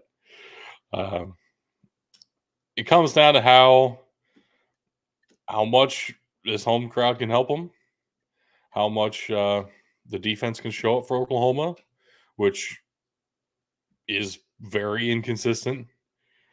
And it very much depends on which South Carolina offense comes to play. I love Sanders. He's one of my favorite running backs in the country. Raheem Sanders does not get enough love. Dating back to when he was at Arkansas, another reason I haven't been as high on the Hogs this year. But, yeah, Rocket Sanders and the Cox heading to Norman. Gotta rock. Rock out with your cock out. Let's go, Cox. Yep. Stony Brook at Towson. This one's on Flow Sports at 1 p.m. Eastern. We're all going with Towson. Which I am surprised at. I don't feel like it should be. It doesn't seem like a game all three of us should be picking the same team here. Stony Brook has a real shot, and I would not be surprised if we get skunked on this one. Let's hope not. Yeah, I hope not. We'll see what happens. Also on Flow Sports, Rhode Island at New Hampshire. I really wanted to take New Hampshire, but I'm tired of getting hurt by Rhode Island. Tug, of course, going with his home state. Yeah, and I understand that. I just really don't believe in Rhode Island. I refuse. That's fair. Dayton at Butler, again on Flow Sports at 1 p.m. Eastern. Butler, we're all taking the Bulldogs and leaving the Flyers hanging. Yeah. So that loss to Drake, this one loses a little bit of luster, but Dayton is now the other team undefeated in the conference. Let's see if they can put down Butler. At Butler would be massive. And then we'd be talking about Drake and Dayton as whoever comes out on top of that be the one to take the Pioneer League. We'll see what happens here. We're all picking Butler, though. I am a little bit surprised at that. Yeah. Unfortunately, we will not get a Drake and Dayton game this season, though. Which would be the game to really watch, especially if Butler wins this one. We do, however, get Wofford at Chattanooga. You and Tug are going with the Mocs. I'm going with Wofford simply because I've seen them perform well. Mm-hmm. Chattanooga's going to be a tough team to fix their shit on, but I think it might be the opportunity that they need going on the road. Not a ton of expectations. I think the Terriers can get right here. Yeah, Chattanooga, their only FCS loss is a one-possession game against Mercer. And every week that goes by, that one-possession loss to Mercer just looks better and better. Yep. And I'm starting to believe the Mocs are better than I was ever giving them credit for. Of course, they started 0-3. Not a great look. You realize 2 of those were FBS losses, and one of those is to one of the best teams in all of the FCS right now in the Mercer Bears. So I would not at all be shocked if Chattanooga wins out and has a very real shot at making the playoffs at the end of the season, even with starting 0-3. But it does take clearing the Terriers this week to get that done. Which, might be tougher than we think, than we want to give them credit for. Staying in the Southern Conference, the bottom feeders. Really, we should be able to say this game and everybody know who you're talking about. For those of you that don't, we're talking about the Citadel, and VMI. We're all going with the cadets of the VMI, Virginia Military Academy. This one's on ESPN Plus at 1:30. Why is the Citadel getting absolutely no love from us? So here's my reasoning for taking VMI in this game, and I think it applies. This is probably similar logic to all of us. As crazy as it sounds on the surface, the Citadel looks like the better team this season, which means in this game I have to go with VMI. Yep. That's how this game goes every year. This is one of those rivalries that we like to watch no matter the records. VMI's 0-6. This is their Super Bowl. And everybody knows it. Citadel knows it. And they'll not be ready. That's just how this goes. The bigger issue, though, all of us taking VMI, it is at VMI. It's in Lexington, which means the Citadel should win. That's how this game goes. Enough of those coin tosses, though. We all landed on the Keydets. Yeah, this is just this should be a real sloppy, ugly, sickos type of game. Absolutely. Also, a sickos game. Central Michigan at Eastern Michigan. I'm going with the Chippewas because I really don't have a reason to go with Eastern. Yeah, shitting all over me for taking Central Michigan last week. You're picking them this week, even though nobody else is. Yeah. The hell's wrong with you? So many things. Golly, dude. It's at Eastern. Why not? Why not Eastern? This next one, hey, it's finally the third Saturday in October, which means Tennessee has a rivalry matchup with Alabama. Somehow this one got protected and Florida didn't. If you asked 100 Tennessee fans, 99 of them would probably say that's a bigger rivalry than this game has been because Alabama's been so dominant. However, Alabama's a bigger brand, so I guess they get to keep their rivalry protected on this week. On a bigger brand right now, at least. Alabama at Tennessee, 3:30 Eastern on ABC. I'm going with Knoxville. I'm going with Rocky Top. I need to take a shower. The reason I'm riding the Vols here is because what they did last week. They exercised some demons against Florida. They've not been very good against them, despite Florida's struggles. It's been a rivalry that they've dominated. Alabama seems to have been getting by the skin of their teeth. I know they have the one loss. I think it's about to be 2. It was almost 2 this week. It very much was almost 2 this week, but also Tennessee's been struggling in a lot of the same ways. They've been having some issues getting their offense off the ground. They've been having some issues on the defensive side of the ball, just letting people through willy-nilly.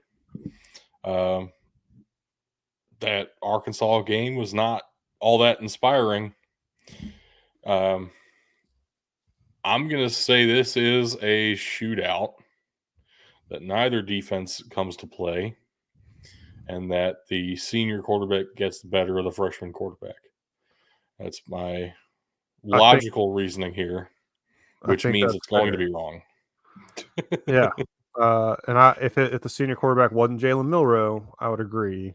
Jalen Milroe has put a lot of doubt in a lot of people's minds, including Alabama fans. And I think that's why I'm ultimately going with Tennessee. It's just there's something about Milroe that's going to let him down in a big game. I think we're about to see it this week. Notre Dame at Georgia Tech. Another ACC team that started off firing out the gates in the Georgia Tech Yellow Jackets here. But we were all rocking with Notre Dame on the road in Atlanta. I don't love that we're all going with Notre Dame in this one, honestly. Feels like Georgia Tech has a real shot. But the way they've been playing the last 2 weeks, Notre Dame's really turned on something. I think Notre Dame, again, Notre Dame fans think their team can go undefeated every year, but I think this legitimately was the best shot they had at it. And they fucked it up against a team they shouldn't have fucked up against. I don't think Georgia Tech's going to find a way to make this Notre Dame team a 2-loss team and keep them out of the playoff. And then potentially your favorite game of the entire week. You have no idea how much I wish I was in Champaign this week. The last time these two teams played, Michigan got lucky. The refs bailed them out in 2022. 100%. Yep. And as somebody who really doesn't have any skin in the game, right? Like I will cheer for Illinois. You could call me a fan if you want to, but I'm not that invested. Going up against Michigan, though, this is a game that Illinois is going to want because there's enough guys in the room that remember that. Brett Bielema is still the head coach. He's going to want this game. Champaign has become a more difficult place to play over the past couple of years. Thank you, Lovie Smith, for starting to lay that foundation. And something just ain't right with Michigan. We've been saying it all year. Yep. So I'm curious. John took him because he's a hater. Why are you going with Michigan here? Because there's been so much pain for me this last week that I can't handle this game going poorly and me not getting a point for it. So either one of two things is going to happen. The best outcome of all time, and it won't matter that I don't get a point, or the worst outcome of all time, and at least I can console myself with getting a point. The old emotional hedge. I dig it. Speaking of which, a little bit of an emotional hedge for me here, North Carolina State at Cal. Now, again, Cal's got to travel all the way across the country for this ACC conference matchup that you can catch at 3:30 on the ACC network. But I'm rolling with the Golden Bears more because NC State's just a former shell of themselves. It sucks so bad to see. This team was so much fun last year. And Grayson McCall has been so much fun past couple of years. But then he didn't start off very well. He gets hurt pretty badly, pretty seriously. Everything's gone wrong for NC State. It's not Cal doing the traveling now. They get to stay home and have somebody come to them. So it's going to be a great result for Oski. That's what we're all. Unfortunately. And then Kent State at Bowling Green. This is game I was talking about when I say that, it's a rule. If we're going to a game, we have to make picks for it. So this is no one in their right minds would ever take Kent State to win a football game. Yeah. Unless we're talking about them playing a D3 school, in which case I'd have to ask which D3 school it is before I make that pick. Yeah, it's at Bowling Green.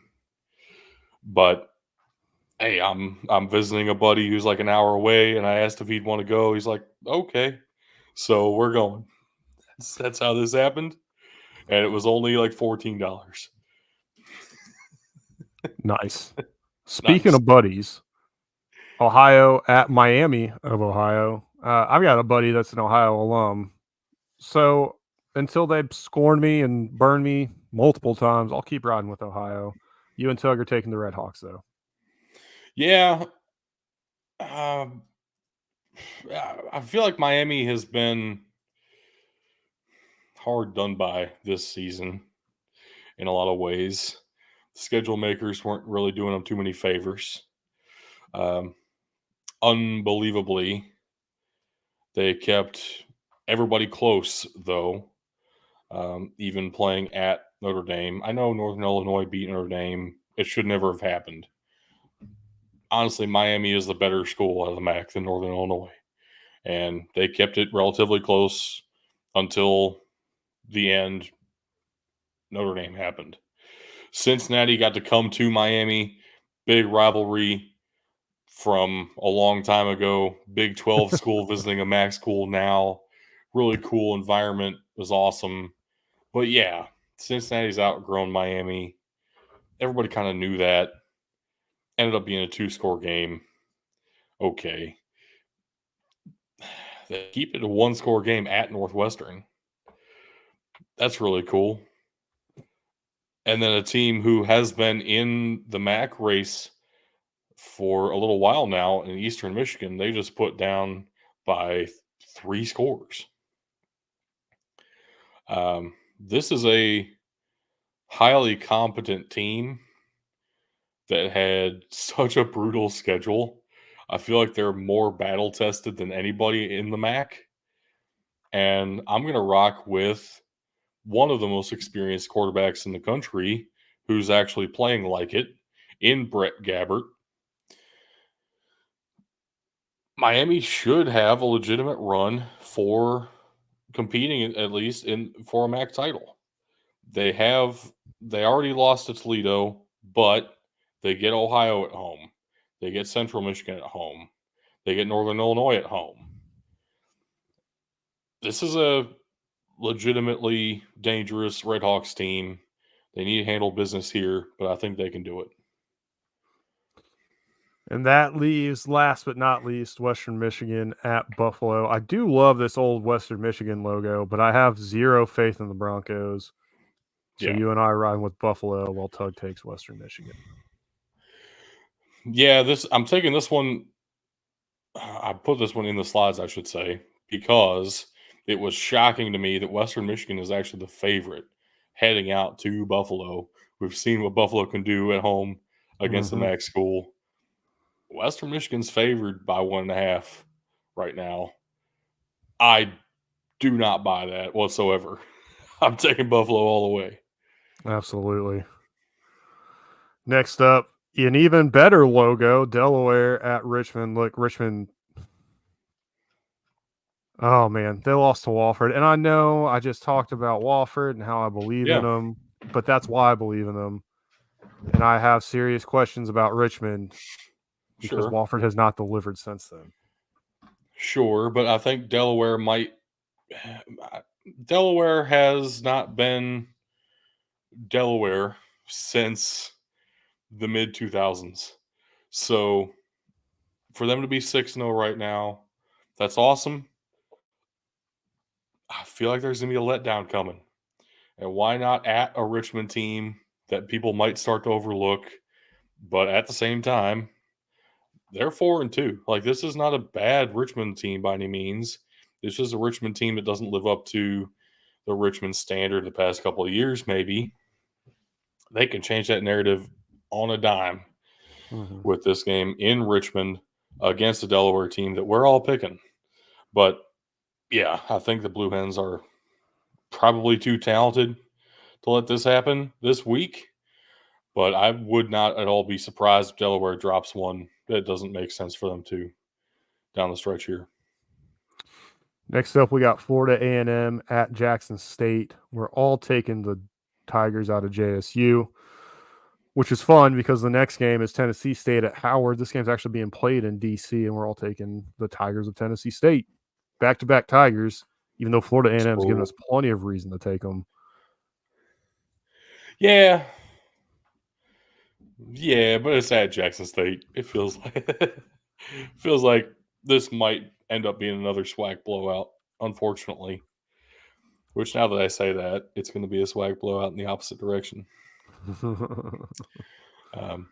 Tennessee State at Howard is the more surprising one to me. Reason I had us pick this game. First of all, yeah, it's a great battle of HBCUs that aren't in the same conference. Doesn't always get to be played, but also this game is like massive for some reason. Like tickets are going for $300-$400. Like this is gonna be a raucous environment in DC, unbelievably, and I'm very excited to see that. We are all rocking with the Tigers, but Howard and the MEAC in general just kind of shock you sometimes. At least Tennessee State's not in the SWAC. If Tennessee State were in the SWAC, I'd be picking Howard. Today, Wednesday the 16th, tickets range. There's three on Vivid Seats. There's three options for general admission tickets: $185 a piece, $216 a piece, or $233 a piece. So that's come down a bit since I looked, but that's still wild. And the more expensive ones say they're selling fast because I guess people don't understand what general admission means. That's besides the point. This is insane. USC at Maryland. USC traveling all the way across the country. I don't know what to make of Maryland right now. I'll say this about USC, right? We're all going with the Trojans, and we've made this argument about traveling across country and how that's detrimental. Yeah. And we've seen kind of mixed results, but I think more than anybody else in college football right now, USC is going to be more immune to that because they're used to going to Notre Dame every other year. This is part of their culture of having these cross-country matchups. They're probably going to be the least affected by it. Yeah, it's more frequent now, especially in the Big Ten. But I have faith that they're going to be just fine. And I think the bigger thing is, like you said, what do we make of this Maryland team? And then Colorado at Arizona. I don't trust either of these teams right now. This was a pure, I'm going with the home team in this one. But you are not. What are you thinking? I believe in Arizona less and less every week. It feels like Colorado definitely is coming into this with way more to prove. But I think that's the position that you don't want to put a Deion Sanders coach team in. True. This next one scares me, though. Unanimous. We're going with the Lobos against Utah State on True TV or Max, 4 p.m. Eastern. Yeah, Utah State is just Really, not really bad. not good. This is a The very one winnable win, game. Very one winnable win on game the for the season. Lobos. Utah State's one win on the season is against a Robert Morris team that just looks so bad. And heads up, we will be picking Robert Morris game next week. Again, ain't because they're good. It's because of that third rule. So I'm excited to see what the Lobos do this week, though. I don't know that they're going to turn it around and be any type of competition in the Mountain West this year. I don't think we're getting to that point. But I think this year is definitely going to be laying the foundation for the next couple of years to come here for the Lobos. I don't know, dude. This is going to be Spencer Petras season, and Utah State's going to wreck house. Shut up. I feel it in my bones. James Madison going up against Georgia Southern. I mean, of course we're taking JMU after the performance they put up this week. Yeah, and I got a better logo for you. You happy? Thank you. Eastern Kentucky at Abilene Christian. Had to pick this one because I had to get the stink off of me. Get me away from picking Eastern Kentucky in any game ever. I can't handle it anymore. Yeah, Abilene Christian is good. It's at Abilene Christian. Y'all are both insane picking the Colonels in this one. I agree with you. But you know, I Nice. need to get burned twice. I need to get burned 2 times before I completely give up on them. So Yeah, that's fair. McNeese I already and had my Incarnate, doubts and I got burnt, so I don't I don't trust it. McNeese and Incarnate Word. What are you thinking with IW? UIW has been good. The problem for UIW is that their standard has increased to the point where good maybe isn't good enough for the fan base necessarily. Zach Calzada has been solid. One of the best quarterbacks in the FCS. He's not Cam Ward. Mm-hmm. And their defense has been decent. But a decent defense isn't what UIW is used to. I mean, they got into some shootouts later in the seasons, especially in the playoffs. They'd be letting up 40, 50 points. But against other Southland competition, they usually had a pretty strong showing on both sides of the ball. And then to come out and let up 28 to Prairie View, to let up 35 to a Southern Illinois team that shouldn't be scoring 35 on you. Mm-hmm. This is not the kind of Incarnate Word team that we've gotten used to seeing. Yeah. And I don't necessarily want to hold that against Incarnate Word this season. I think our expectations needed some realignment here. But home game against McNeese, this is just a classic Southland battle that I'm not sure who comes out on top of this one. And I was very surprised to see both of y'all also going with Incarnate Word. They are the home team. It probably had a factor in it. I know Tug would say that was probably the biggest influence on his decision. But McNeese has looked very strong as well. Mm-hmm. Honestly, a lot stronger than I expected. So that's fair. A lot of purple on this slide. We got Stephen F. Austin at Southeast Louisiana. We're all going with the Lumberjacks here. And crazy. then the purple doesn't fucking stop. We'll get there in a second. Yeah, Southeastern Louisiana shocked us. So I wanted to pick them again. And Stephen F. Austin certainly shocked me last week against Lamar. So kind of a perfect game to have this week. Yeah. Next up, we got LSU and Arkansas. This one is in Fayetteville. The battle for the big golden boot.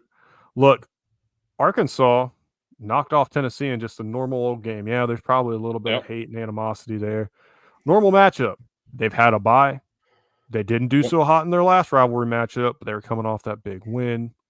Bye week here, getting ready for LSU. Yeah, Tug and I, we're going to be screaming Woo Pig Suey after this one. I got a feeling. I don't blame you guys at all for picking Arkansas, and I was very strongly considering it.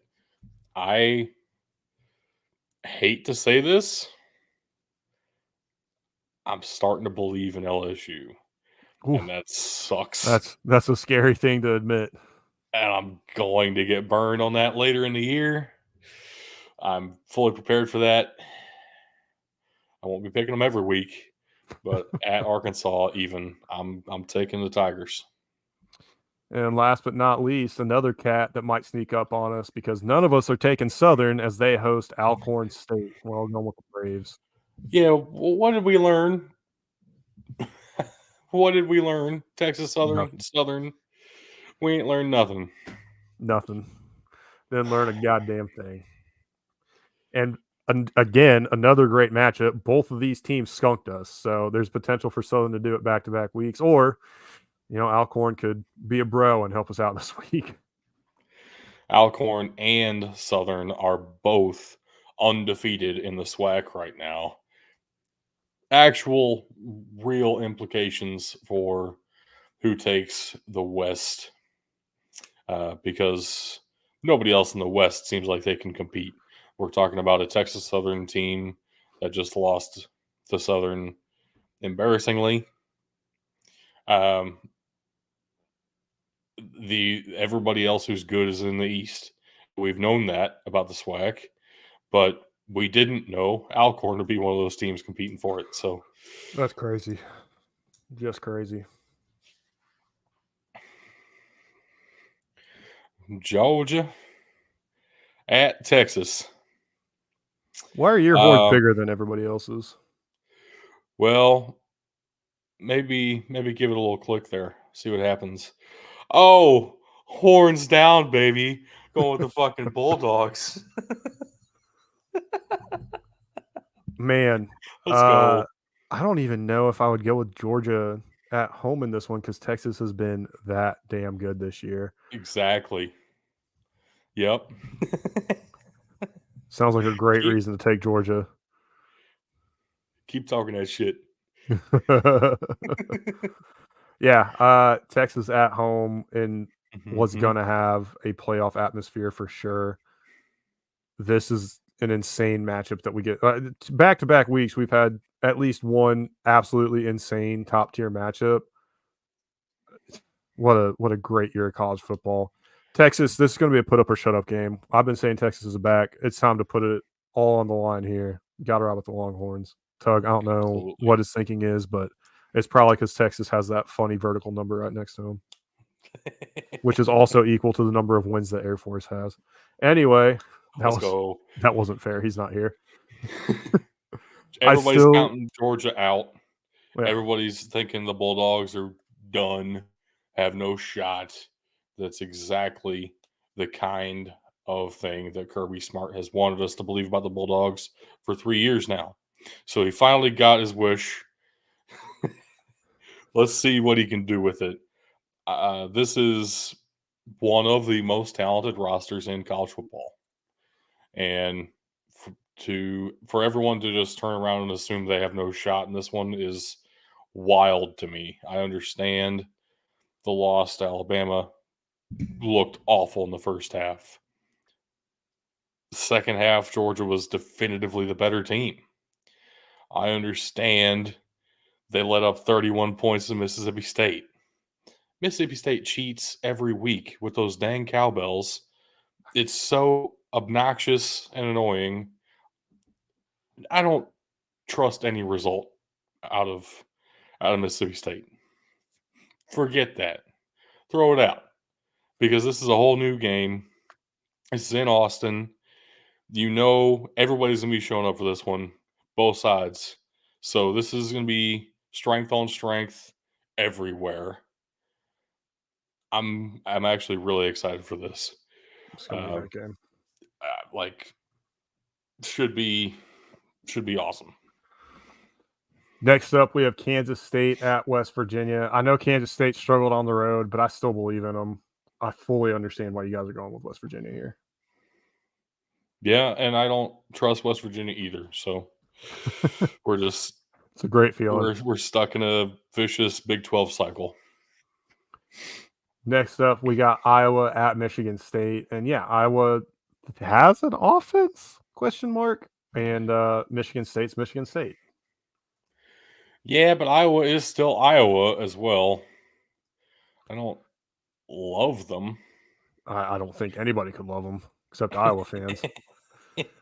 This feels very much like it should end up being a 21-14 game. Fair. We'll see, though. We'll see. Yeah.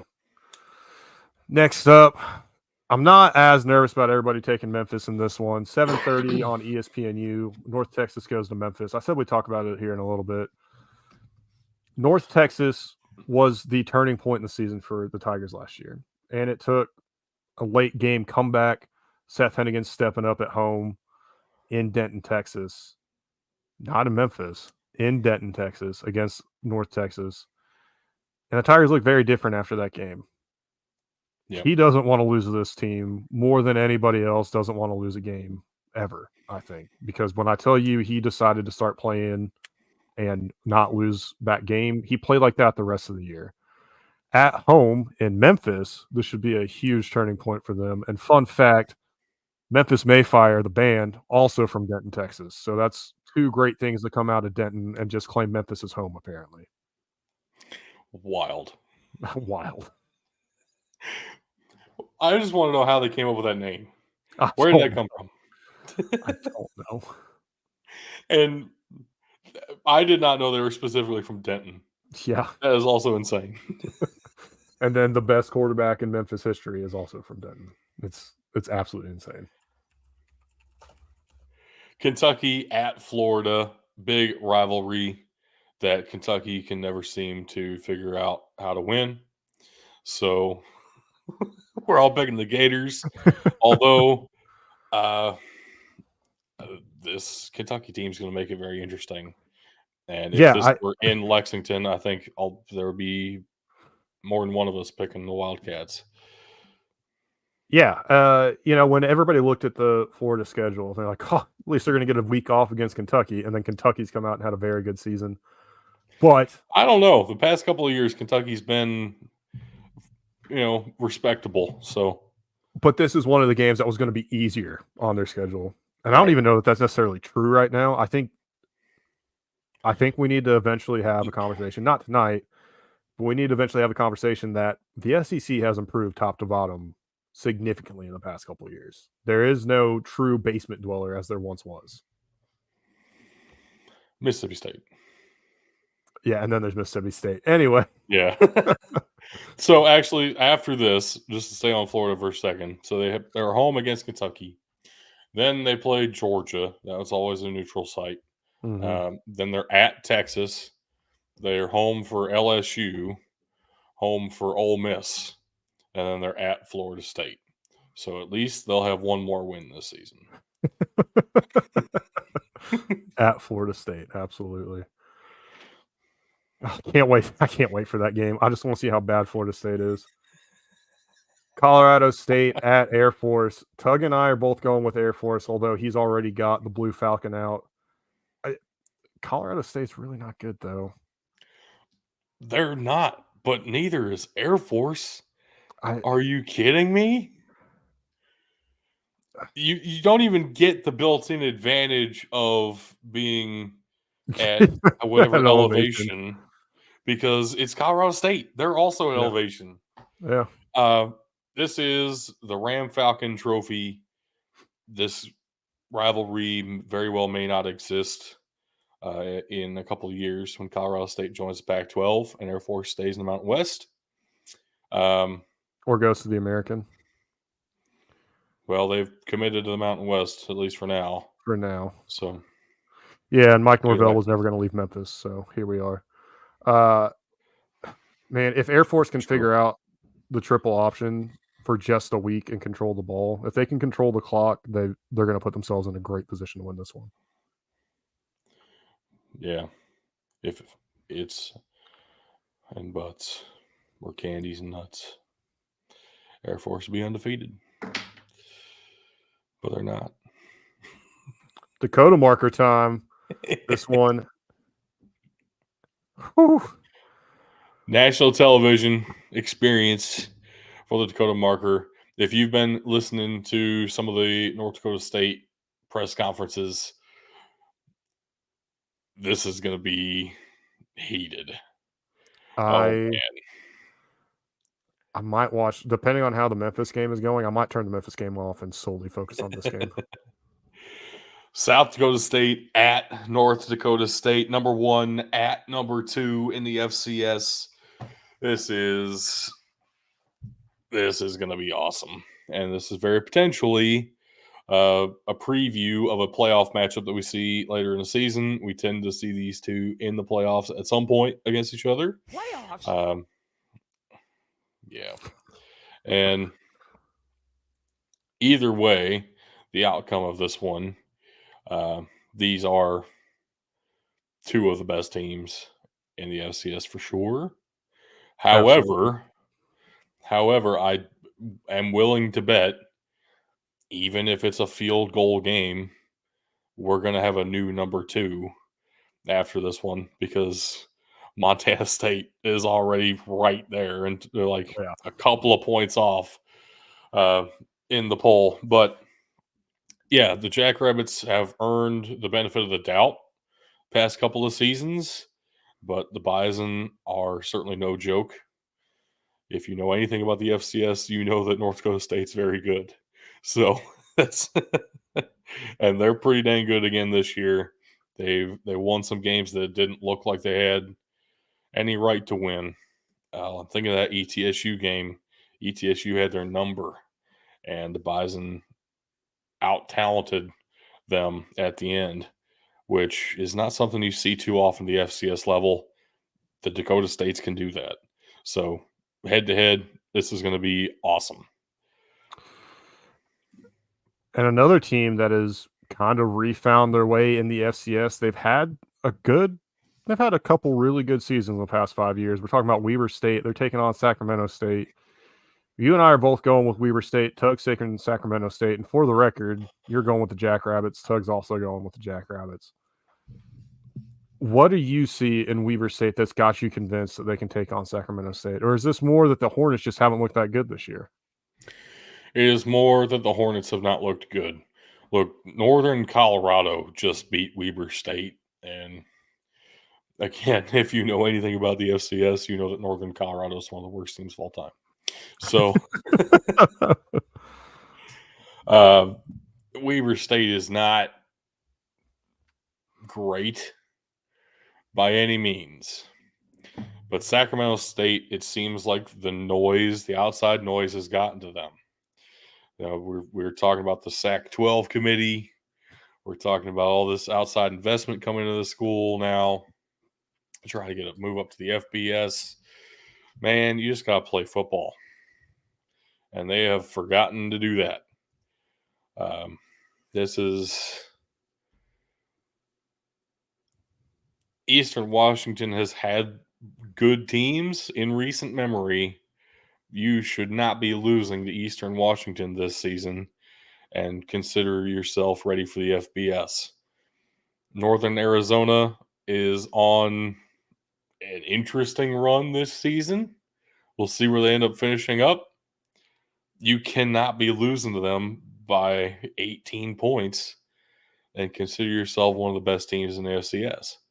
That's just your best win is against a Nichols team that nobody really trusts either. Mm-hmm. This is not the kind of season anybody expected from the Hornets. I think the Big Sky was overrated to start the year. I think that's where we're at now. Can you blame everybody after last season, though? No. But I think we have Montana State, and then we have Montana and Idaho, and then maybe UC Davis is in that same tier with Idaho and Montana even. And then you have everybody else. Yeah, I think at this point you're right, unfortunately. But our last game of the week, number 46, UNLV at Oregon State. So, of course, we're all going with the Pac-12 team. Just kidding. We're all going with UNLV. In fairness, makes a lot of sense because nothing seems to slow this team down. The biggest reason for concern for me in picking the favorite, which is UNLV, is the fact this is on the CW. In So, Corvallis. It's like made for CW games. right. Yeah. We've talked about it pretty extensively at this point. UNLV's offense didn't even slow down half a step. They lost Luka. This is a phenomenal offense. And UNLV Boise State is going to be Must-see fireworks. television. That game deserves game day. The Dakota Marker deserved it.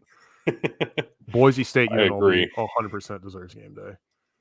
Boise State at UNLV will be next weekend. Do it, It's gonna be on cowards. CBS. It's going to be on CBS Sports Network. ESPN ain't going to that. Damn it, man.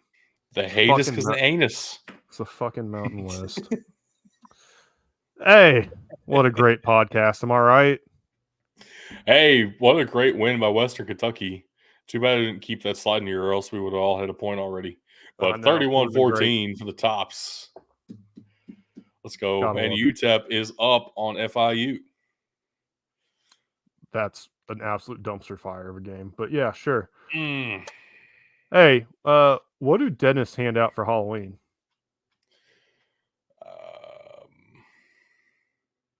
I mean, the real answer, like fillings.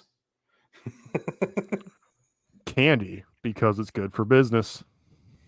Well, sure. Sure. What's a witch's favorite breakfast cereal? I don't know. Mice Krispies. That's pretty good. Hey, we got some links for you here. If you want to support the show, support us, go over to patreon.com/BDT football. You can donate, help us out, help make things a little bit better. Or you can go over to twitch.tv/Big Dudes in the Trenches, all one word there. You can subscribe. That'd be cool. And it helps us out financially as well. Or you can watch for free. You don't have to subscribe on Twitch. You can also check us out on Twitter or X @BDT Football or Facebook.com/BDT Football. Instagram, we had to throw an underscore between BDT and football, but you can find us there. We also have a website, bdtfootball.com. You can send us emails at mailbox@bdtfootball.com, and we'll bring up your questions on the show. If you want to watch us live and you don't want to go on Twitch, go over to youtube.com/@BigDudesInTheTrenches. And then last but not least, probably the most important link that I'm going to read off to you that Tug refuses to read. And if you tell me when you join our Discord that you went here because I read it off to you and not because you read it and copy and pasted it, but because you went back and you listened for every last letter of this link, we'll give you special Discord privileges. Head on over to https://discord.gg/U, lowercase d, lowercase j, capital C, capital B, lowercase k, 8, lowercase b. Beautiful. Lowercase beautiful, baby. Uppercase beautiful, and you know it. Hey, one last one before I'm tapped entirely. Why was the mummy sent to jail? I don't know. He was running a pyramid scheme. That's really good. Do we do Tug's thing? I feel like I ask this every time he's not here. We can't. I'm physically incapable. All right. We'll do my thing. Peace out, Girl Scout. We'll see y'all next week.